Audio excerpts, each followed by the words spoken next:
A preguiça está te roubando. Seja sincero comigo. Quantas vezes hoje você já adiou uma tarefa importante porque estava olhando o feed das redes sociais? Ou quantas vezes aquela frase, depois eu faço, virou o lema do seu dia e da sua semana? Para ser bem sincera com você, antes de ligar essa câmera e começar a gravar, eu estava ali sentada, sem um pingo de vontade e de coragem de fazer nada em casa. Meu único desejo era ligar a TV, maratonar uma série ou simplesmente ficar no celular, rolando feed e, consequentemente, cuidando da vida dos outros, né? Porque é isso que a gente acaba fazendo. E é exatamente sobre esse loop que vamos conversar hoje. A preguiça é um dos sentimentos mais camuflados da nossa geração. A gente costuma rir dela, a gente faz até meme. Na maioria das vezes achamos engraçado passar o domingo inteiro sem fazer absolutamente nada. Mas a verdade é que quando ela deixa de ser um descanso merecido e vira um estilo de vida, ela se torna um ladrão silencioso dos nossos destinos. Estamos deixando de viver coisas melhores e maiores porque estamos parados, estagnados no agora. Vamos ser bem realistas aqui. Quanto mais tempo passamos nas redes sociais, menos tempo passamos vivendo a nossa própria história. A vida está passando num piscar de olhos e a gente nem percebe o que está deixando de lado. É hora de voltar para a vida real e entender um segredo importante. As pessoas na internet só postam o que é palco, aquilo que elas querem que eu e você veja. Porque por trás das câmeras, elas estão vivendo, correndo atrás e conquistando as coisas delas. Enquanto nós estamos aqui, de braços cruzados, sendo apenas plateia, para ser bem sincera, da vida dos outros. Hoje eu quero te convidar a olhar para a preguiça não como uma bobeira, mas pelo que ela realmente é. Inclusive sobre uma perspectiva espiritual e bíblica. Às vezes a gente olha a preguiça e pensa, é um descanso, mas de fato ela é uma fuga. A nossa sociedade vive nos extremos. De um lado, a cultura da correria extrema, que gera burnout nas pessoas. Do outro, a procrastinação crônica. O grande erro é confundir preguiça com descanso. Afinal, até Deus precisou descansar depois que Ele criou todo esse mundo. O descanso, ele repõe as nossas energias. A preguiça consome o nosso tempo e principalmente a nossa mente. A preguiça geralmente não nasce da falta de sono, ela nasce da falta de propósito. Eu e você precisamos saber por que estamos aqui, qual é o propósito da nossa vida, porque Deus nos criou. Existe um versículo lá em Salmo 139 que diz que Deus, antes mesmo de nós nascermos, Ele tem uma agenda específica para a gente e a gente precisa acessar essa agenda. Mas, na maioria das vezes, é mais fácil a gente se anestesiar no sofá do que encarar o desconforto de construir algo real, algo para o nosso futuro, algo que realmente vale a pena. Vamos ser bem realistas. Construir uma vida que vale a pena dá muito trabalho. A gente cresce e com a maturidade vem as responsabilidades. Nossos pais não estão mais aqui para nos guiar pela mão. Agora somos nós os únicos responsáveis pelo futuro que desejamos. Só que mudar um hábito e construir algo grandioso gera desconforto, gera desgaste e exige persistência diária, constância. Mas na maioria das vezes, o que a gente faz? A gente empurra com a barriga. Deixa para depois e depois e depois. Até que um dia, eu e você vamos olhar para trás e perceber que a vida passou. E a única coisa que não mudou fomos nós.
Bom, eu preciso abrir um adendo. Existem algumas condições médicas que acabam sendo confundidas com a preguiça. E são condições importantes que precisam ser analisadas. Eu não vou me aprofundar muito, mas é importante que você entenda que tem pessoas que têm essas condições e, ao nosso olhar, leigo, a gente pensa que a pessoa tem preguiça, mas não é preguiça. A depressão ela vai muito além da tristeza, Um dos sintomas que a depressão pode ter é a perda de interesse ou prazer em atividades que antigamente fazia tranquilamente. A pessoa se sente fadigada ao extremo, então a depressão pode trazer esse tipo de sensação para a pessoa. Burnout, que é a síndrome do esgotamento profissional. A pessoa chega num limite, da sua rotina, das suas atividades, um esgotamento físico e mental tão profundo que a pessoa simplesmente trava. Ela não consegue fazer as coisas. É o cérebro pedindo socorro, Então não é falta de responsabilidade ou, no caso, a preguiça. Outra questão muito importante também é o TDAH, que é o transtorno de déficit de atenção e hiperatividade. Adultos que não têm esse diagnóstico frequentemente são rotulados como preguiçosos, mas esse transtorno ele afeta o cérebro, ele dificulta a regulação de atenção, ele dificulta o início de atividades que são muito longas, a organização e principalmente a questão de constância. Então, dentro dessa realidade, as pessoas que têm o TDAH, ela tem que fazer um esforço gigantesco para conseguir focar e fazer aquilo que pra gente às vezes é normal. Outras condições são condições clínicas e metabólicas, Existem doenças como na tireoide, anemia, deficiência de vitaminas como vitamina D e vitamina B12, apneia do sono. Existem também algumas condições crônicas e autoimunes, como a síndrome da fadiga crônica. Existem outras questões também como a fibromialgia, a diabetes. A diabetes é uma doença que ela pode trazer essa sensação de preguiça, ao olhar das pessoas, mas na verdade, quando a glicose ela não é corretamente transformada em energia, as células ficam literalmente com fome e isso pode causar um cansaço extremo nessa pessoa. Aí causa fraqueza e sonolência. Então, existem coisas que precisam ser avaliadas de perto, porque às vezes a gente, ao nosso olhar leigo, a gente deduz que aquela pessoa é preguiçosa, mas não é. Ela precisa de uma ajuda, ela precisa buscar por uma orientação médica, muitas das vezes entrar com medicamentos ou então passar com um psicólogo. Então é importante trazer essa informação aqui para vocês.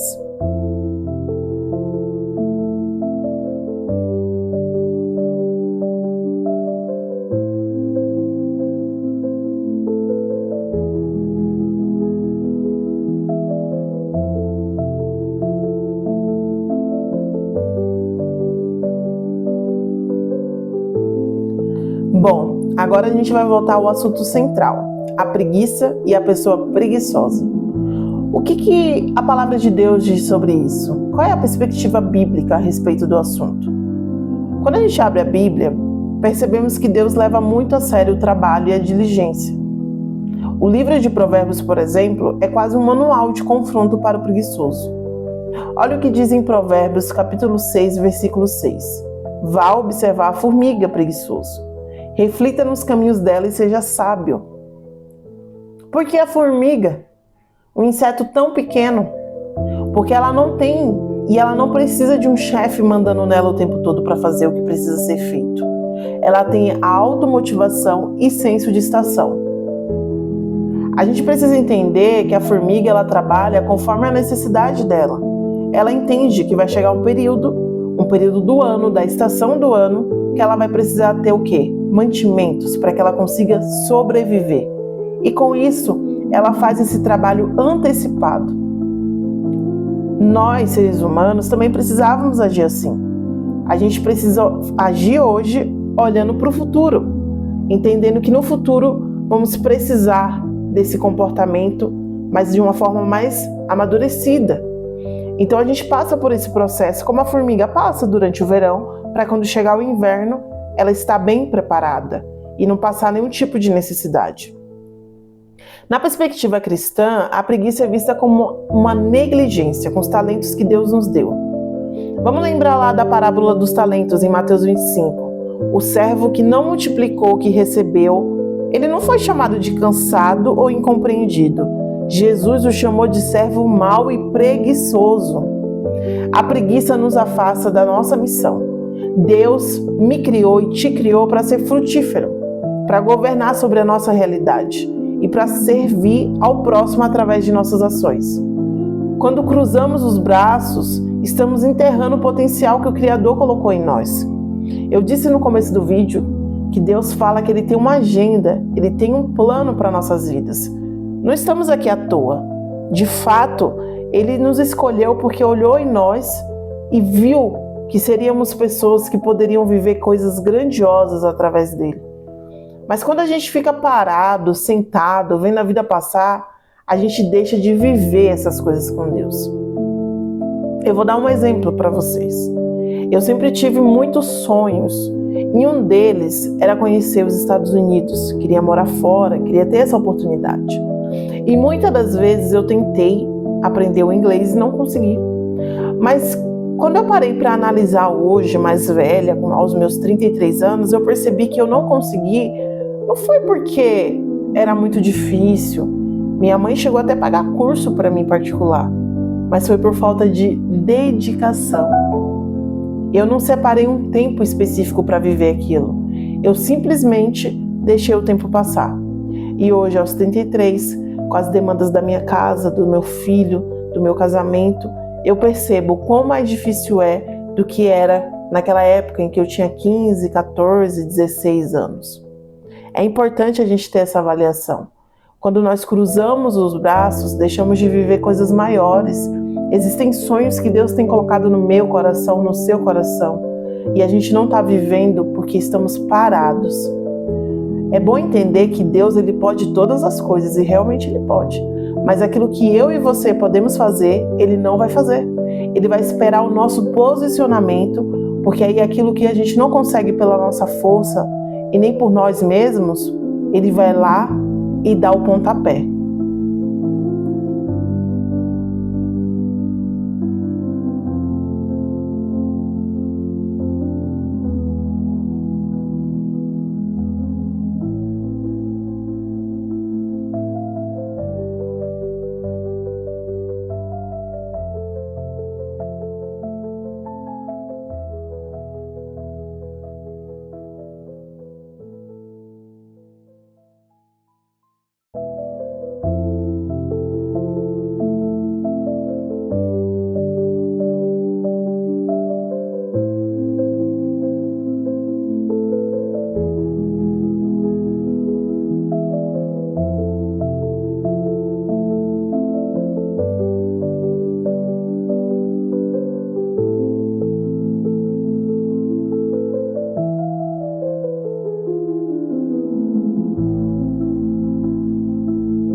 O ciclo da ilusão.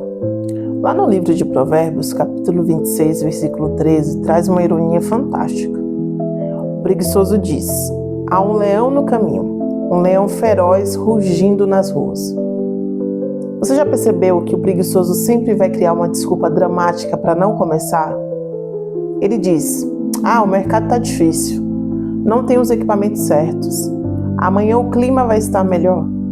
A preguiça, ela paralisa a nossa capacidade de agir através do medo e das desculpas. E o pior, ela gera uma fome que nunca é saciada, porque o preguiçoso deseja muito, mas não conquista nada. Lembra que eu falei sobre o curso? Sobre aprender um idioma? Eu tinha a vontade, a intenção, eu tinha aquele anseio, mas não consegui concretizar.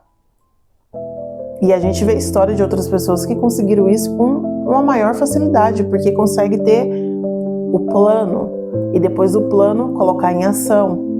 Não se desculpa, não cria desculpas ou teorias ou ideias imaginárias. Não, ela simplesmente vai lá e faz o que precisa ser feito. A preguiça, ela paralisa a gente, ela impede a gente de viver sonhos, de concretizar coisas melhores e maiores. Eu não estou falando que você precisa ser milionário, rico, famoso, não. Às vezes o seu sonho é algo menor, é algo mais simples, mas se a gente não tomar iniciativa e não agir e não entrar em ação, nunca vamos viver, nunca vamos conquistar. Então é muito importante a gente avaliar se as nossas desculpas, elas não são um disfarce para a nossa preguiça. Mas como que a gente vence? Como que a gente faz a virada de chave? Se você se identificou com algumas dessas coisas que foi dita aqui no vídeo, fica calmo, não fica nervoso nem preocupado. Não é para se sentir culpado, é simplesmente para que você se posicione. A vitória sobre a preguiça não vem da motivação mágica, sabe aquela que cai do céu? Ela vem através de 3 passos práticos e espirituais. Entender o seu porquê. Quem tem um propósito claro e sabe que responde a Deus pelas suas escolhas, não se perde na procrastinação. Tudo que você fizer, faça como para o Senhor. É o que diz em Colossenses capítulo 3, versículo 23. Às vezes a gente faz as coisas de qualquer forma, de qualquer maneira, mas não podemos agir assim. A gente precisa fazer as coisas com cuidado, com zelo, com amor, como se estivéssemos fazendo para o Senhor. É engraçado que eu percebi que na maioria das vezes, quando se trata de algo externo, vou dar um exemplo, o trabalho. Você acorda cedo, você se dedica, você dá o seu melhor, você entrega aquilo que o seu chefe está te pedindo. Mas quando é algo pessoal, algo que só vai representar algo importante simplesmente para você, você faz de qualquer jeito, você age de qualquer maneira. E não, você não pode agir assim. Quando você age assim, você fere ao Senhor. Quando se trata de você, você também tem que dar o seu melhor. Você tem que usar a sua melhor veste, você tem que cuidar, fazer os seus altos cuidados da melhor maneira, fazer uma atividade física, cuidar da pele, cuidar da mente. Você precisa dedicar tempo e esforço naquilo que vai melhorar a sua vida pessoal também. A gente pode vencer esse leão, o leão da desculpa. Antes da gente começar, a gente vai entender um pouquinho os primeiros passos que a gente precisa dar. É importante entender que são passos valiosos. Vamos pedir para o Senhor diligência. A diligência é o oposto da preguiça. É a capacidade de fazer aquilo que precisa ser feito, mas a gente faz com excelência, mesmo quando não estamos afim. A gente simplesmente entende que precisa ser feito. Somos adultos, não somos mais crianças. Crianças dão desculpa. Agora, uma pessoa que já tem a maioridade, já tem as responsabilidades, precisa agir como tal. Outra questão muito importante, entenda o seu propósito. Qual o seu propósito de vida? Porque Deus te criou. Existe algo singular em você, algo que só o nosso Criador colocou exatamente em você. Como as suas digitais são únicas, você precisa entender por que o Senhor te trouxe aqui. E quando você entender, você vai fazer as coisas com mais amor, com mais dedicação e menos desculpas.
Para você que ficou aqui até o final, meu muito obrigado. Peço a você que se inscreva no canal, compartilhe o nosso vídeo, curta e comente. Coloque nos comentários o que você achou do conteúdo. Você já viveu essa situação ou está vivendo?